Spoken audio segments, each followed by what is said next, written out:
Então, Padre Pio, ele foi canonizado, foi um sacerdote capuchinho que trouxe, né, aquilo que a gente já sabe, os estigmas de Nosso Senhor.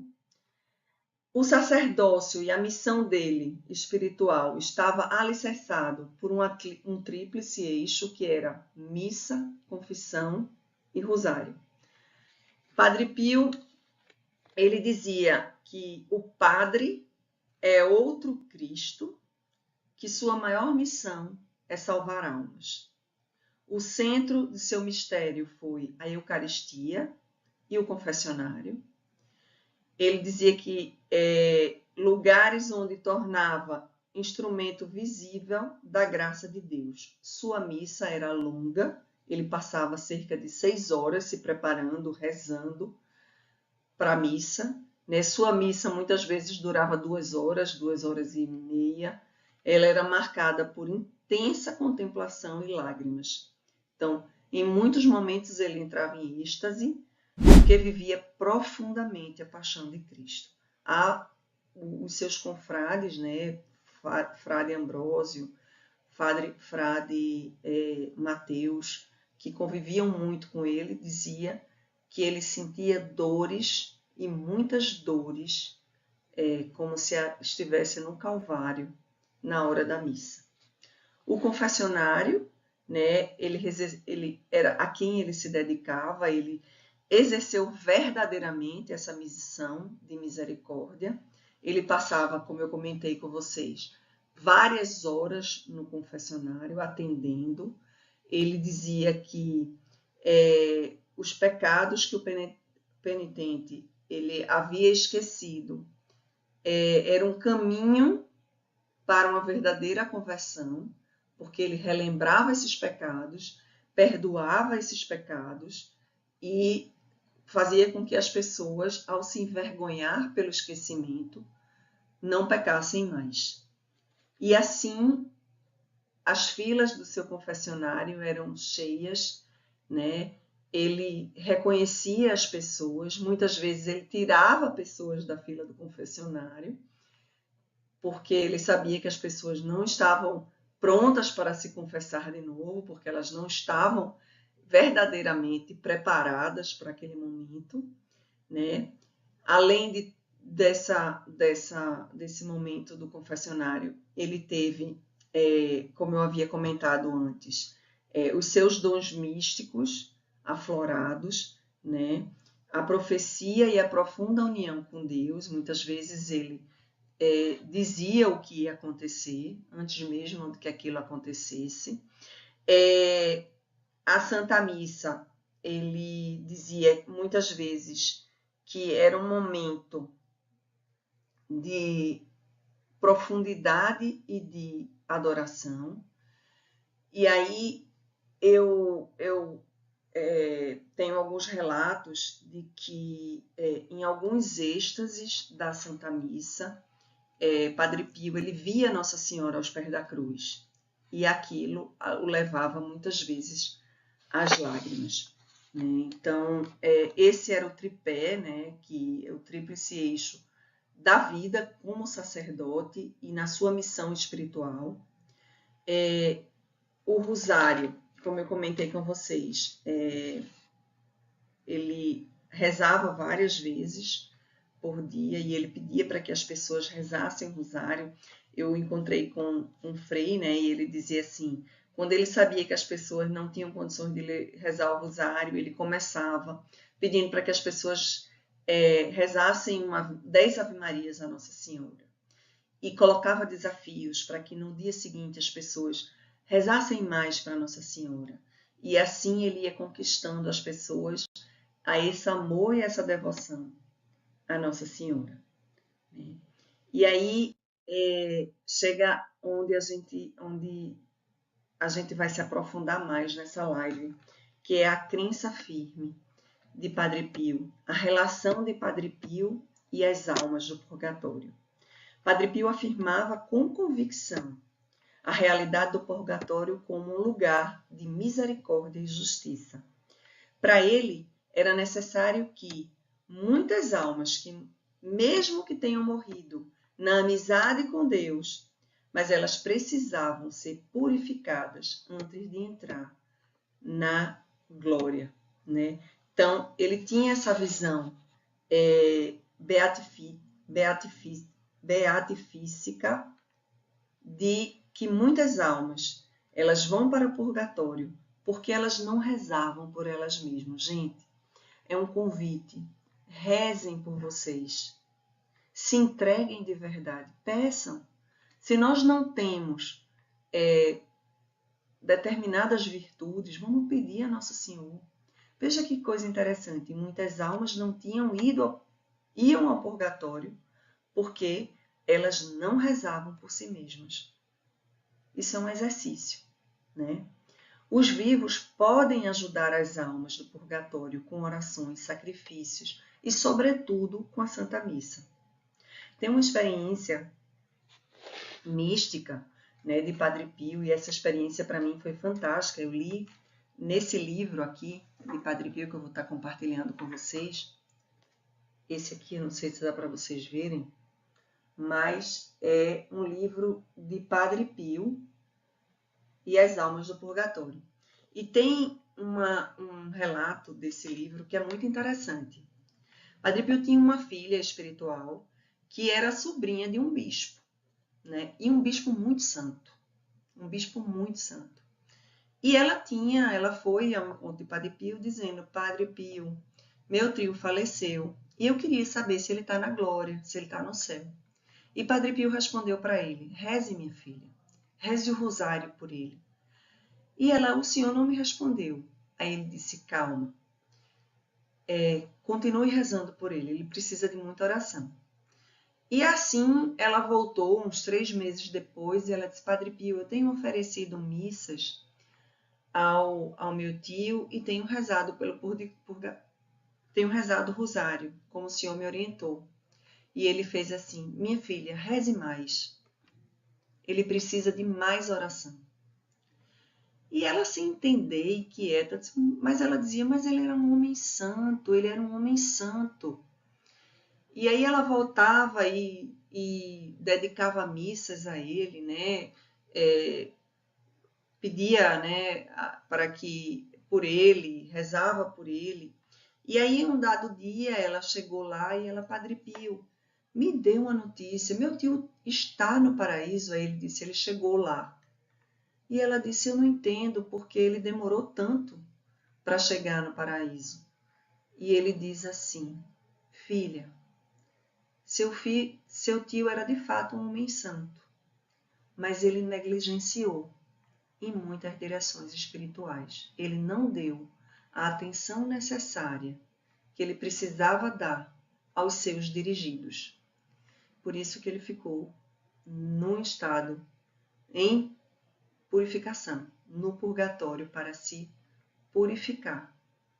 Então, gente, rezem por vocês, peçam a Deus a graça de muitas virtudes, de muitos defeitos que nós temos. Peça a Deus para que a gente consiga, né, melhorar, ser pessoas melhores, para que a gente tenha a paciência, para que a gente tenha temor de Deus, para que a gente tenha tantas outras virtudes que nós precisamos ter.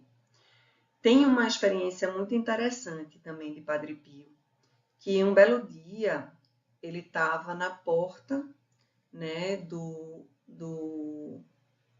ele estava conversando com seus confrades e aí ele foi à porta, né, do convento, sozinho e falando.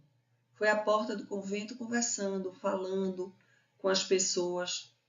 E aí o confrade dele, né, o Frei Ambrósio, que andava muito com ele, disse: o senhor está falando só? E ele: calma, calma, espera. E ele se despedindo, eram várias almas do purgatório que tinham voltado para agradecer. E o interessante é que a maioria dessas almas que pediam a Padre Pio missa e oração eram frades e padres. E ele se despediu e aquelas almas estavam indo para o paraíso, para a glória, né, porque tinham passado pelo purgatório e que estavam purificadas. E ele dizia o seguinte, né, para os seus confrades e para os seus filhos espirituais: se soubéssemos o valor de uma missa pelas almas do purgatório, daríamos tudo para que fosse celebrada.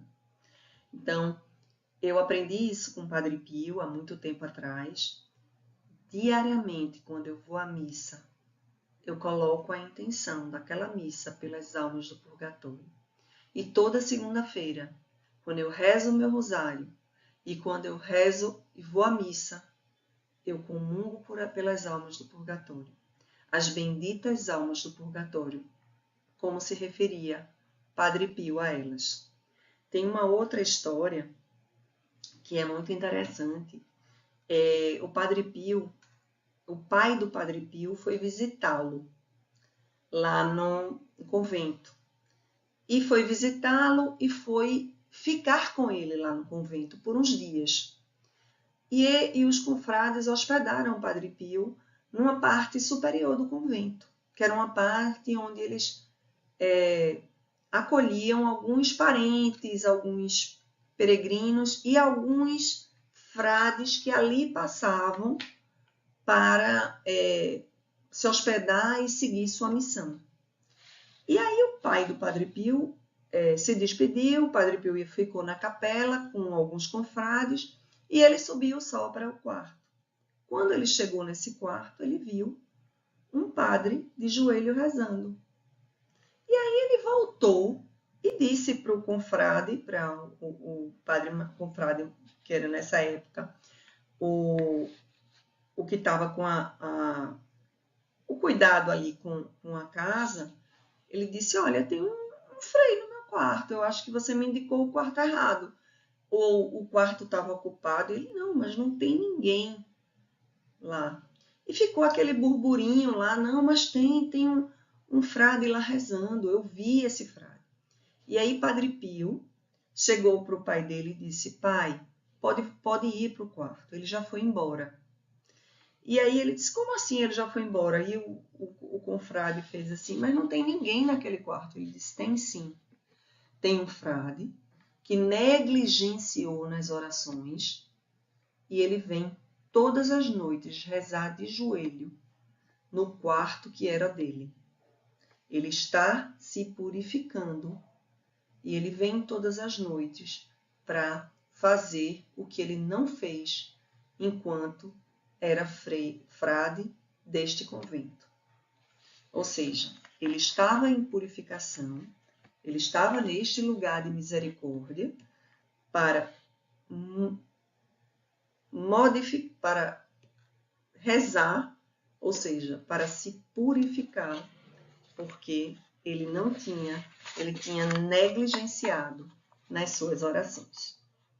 Então, Padre Pio, ele oferecia muitos dos seus sofrimentos físicos e espirituais para unir as almas a Cristo.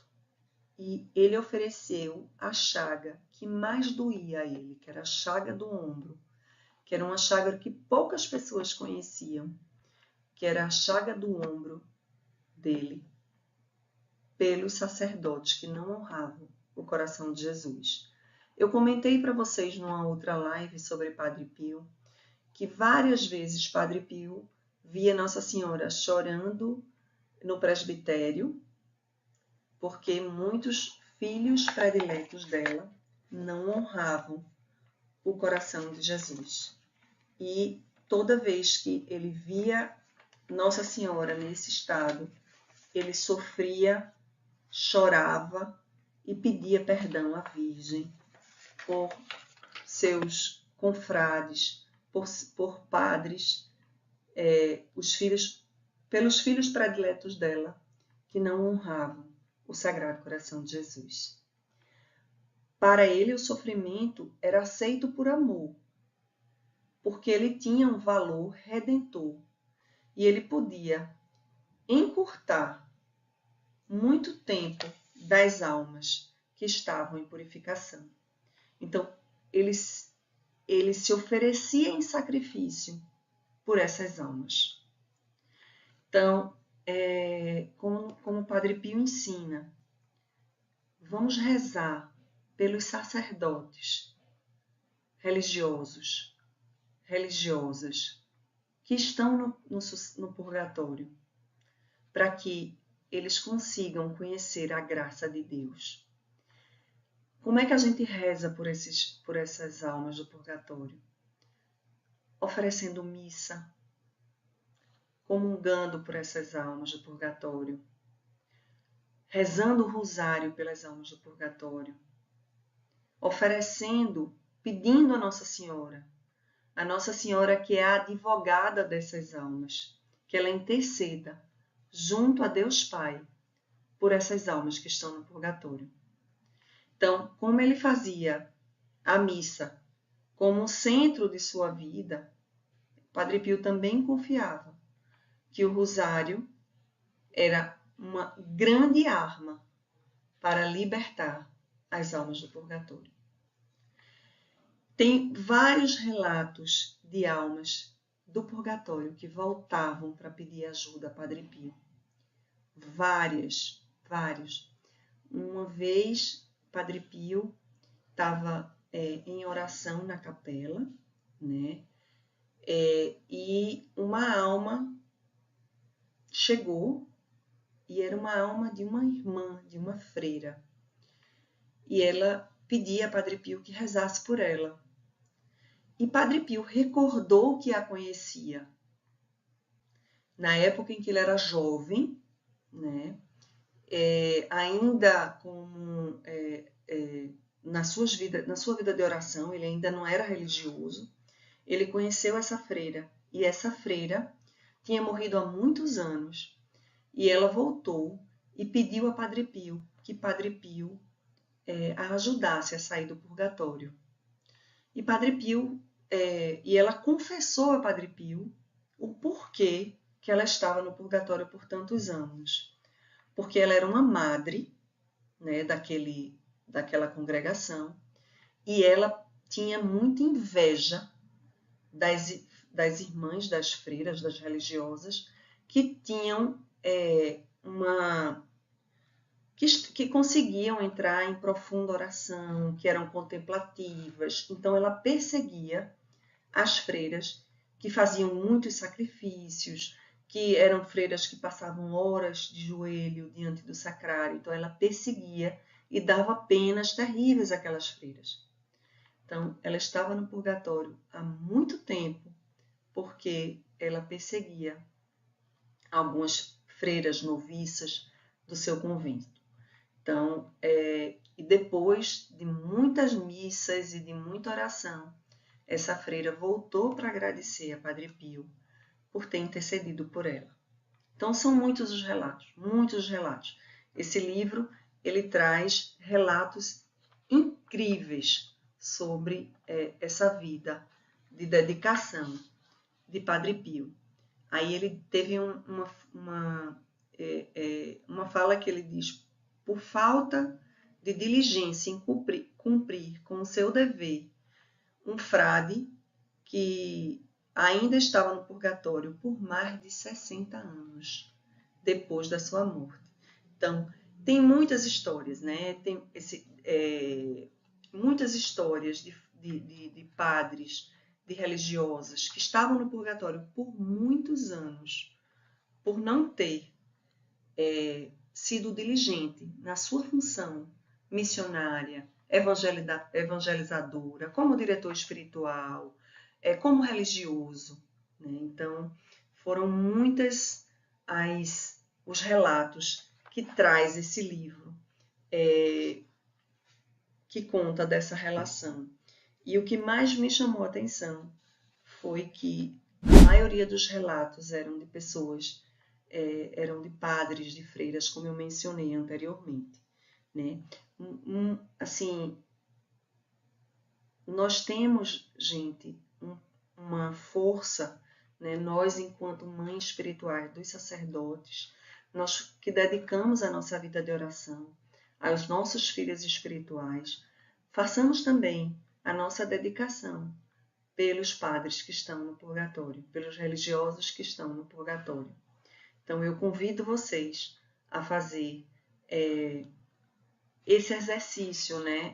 A fazer as suas orações voltadas para esses padres que estão hoje no purgatório.